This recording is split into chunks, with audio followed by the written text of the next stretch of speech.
Olá, queridíssimos alunos, caros internautas. Passaram bem o domingo de vocês? Passaram bem a prova? Bom, imagino que se as ciências humanas forem a questão, o bom aluno só tem aí motivos para comemorar. Uma prova que, condizente com o ensino médio, não exigiu aí grandes decorebas ou detalhes, questões bem estruturadas, priorizando a idade contemporânea e grandes extensões cronológicas, a ideia de processo histórico. Vamos comentar questão por questão, começando aí pela primeira questão de história, obviamente, a questão de número 46, que tratava do processo de colonização da América pelos portugueses, onde se lia: a conquista portuguesa na América contou com a ação missionária que visava a cristianização dos indígenas. No entanto, muitos povos nativos foram refratários à ação evangelizadora.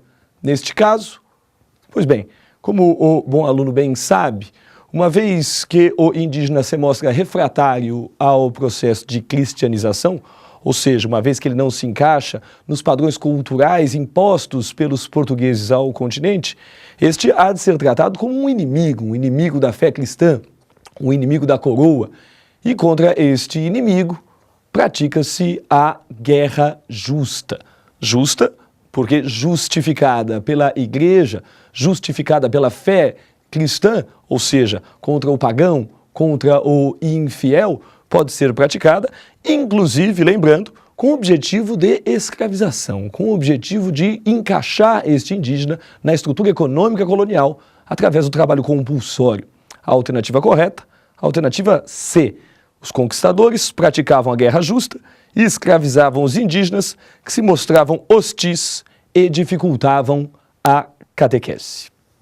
A próxima questão, que você vê aí no seu vídeo, a questão de número 47, partia para a história geral e cobrava do aluno um tema clássico, a história da monarquia inglesa, mais especificamente as revoluções inglesas, este tema batido em exame, visto que é um dos temas de grande importância na construção do mundo contemporâneo, na passagem da Idade Média, da Idade Moderna para a Idade Contemporânea. A questão pedia: a história da monarquia inglesa foi marcada por transformações decisivas nos séculos XVI e XVII. Sobre tais mudanças, é correto afirmar. Uma verdadeira salada de informações era colocada nas alternativas: o ato de supremacia, o ato de sucessão, os atos de navegação, a Carta dos Direitos. O aluno não precisaria conhecer as diversas datas que estão aí colocadas, se ele tem um bom conteúdo conceitual, ele resolveria anulando as alternativas absurdas.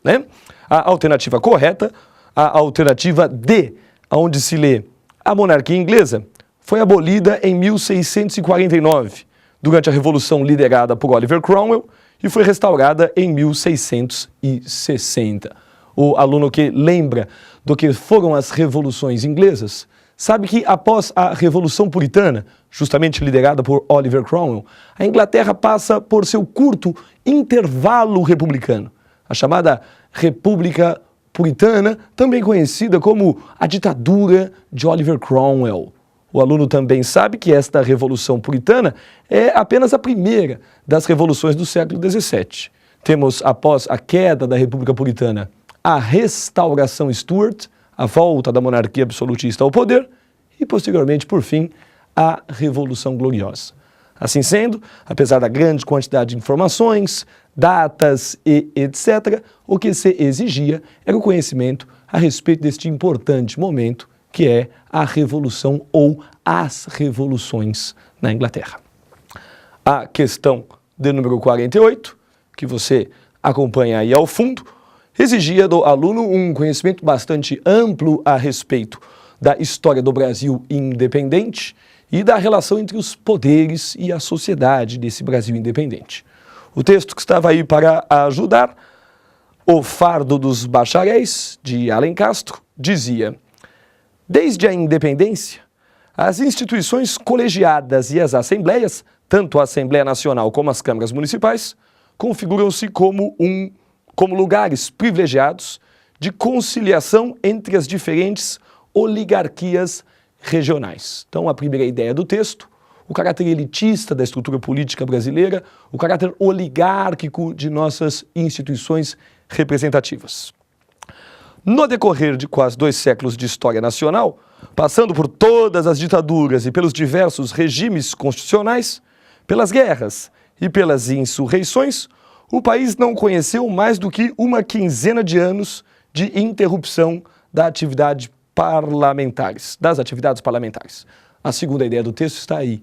Apesar de guerras, ditaduras e diversos eventos, o regime político brasileiro, ao longo deste longo período de independência, sofreu poucas interrupções, sofreu aí poucas alterações em sua estrutura de participação parlamentar, né? Apesar dos pesares, ditaduras, Estado Novo, atos institucionais no regime militar, o regime parlamentar, a Câmara Legislativa ou as câmaras legislativas continuam funcionando. Para terminar o texto, esboçam-se aqui os traços históricos originais que marcam o autoritarismo brasileiro, a prática de um jogo parlamentar restrito, que permite a conciliação de elites, excluindo as camadas populares dos centros de decisão.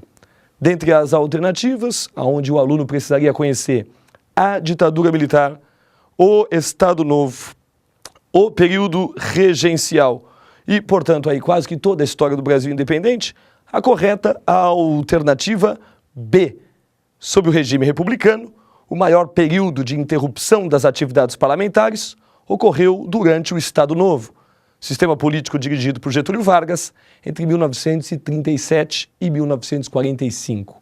Ao longo destes 8 anos, um período considerado curto pelo autor, o parlamento realmente não vai funcionar. A centralização do poder nas mãos do nosso ditador Getúlio Vargas há de ser ampla e a interrupção das atividades parlamentares será a regra durante este curto e breve espaço da história brasileira. A questão de número 49, a gente deixa de lado o professor Alex de Atualidades a de discuti-la.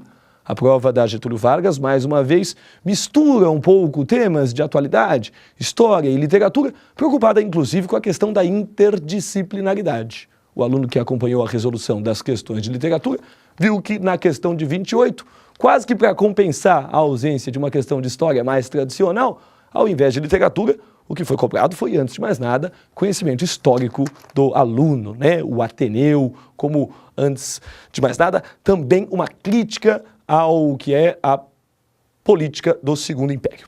Pulando então para a questão de número 50, que você vê aí ao seu fundo, o examinador cobrava do aluno: a Revolução Cubana, vitoriosa em 1959, teve como principal característica.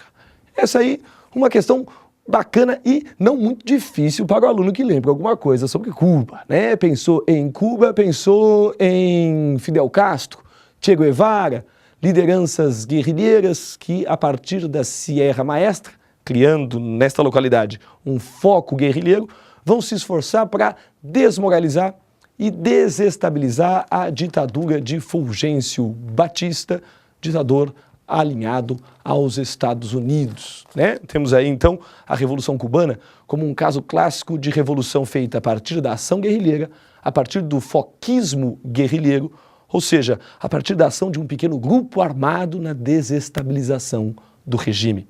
A alternativa correta, B, aonde se lê: a prática do foquismo, com grupos armados que se dedicavam à luta armada, obviamente, caracterizada pela tática de guerrilhas. O básico é o que foi cobrado. A gente vai ficando por aqui. Uma boa sorte a todos vocês que estão aí disputando a vaga. Um bom fim de semana. Tchau, tchau.